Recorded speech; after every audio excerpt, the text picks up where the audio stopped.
အားကြီးလားပြည့်ကြည့်လား အာဆင်နယ်ပါပဲ အာဆင်နယ်ရောက်ဘယ်လောက်မှန်းထား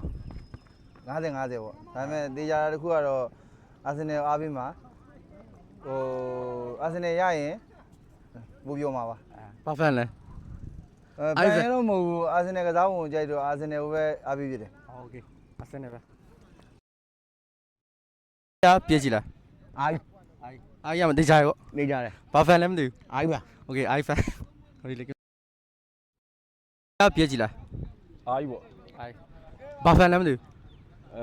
စပါးဖန် အော်စပါဖန်အားအားပြရ အားကြီးအားကြီး ဘယ်လိုပြတ်မယ်ဘယ်နှခုပြတ်မယ်ထင်လဲ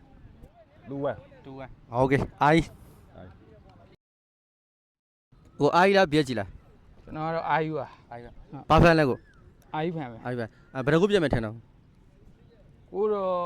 အတိကျမှန်းလို့မရဘူးပေါ့နော် ခံမန်းကြီးပေါ့ခံမန်းကြီးပေါ့နှခုလောက်ဖြစ် မှန်းစီလူစီလောက်ပဲမှန်းတာ ဒူဒီလောက်မှားတာโอเคအားဖန်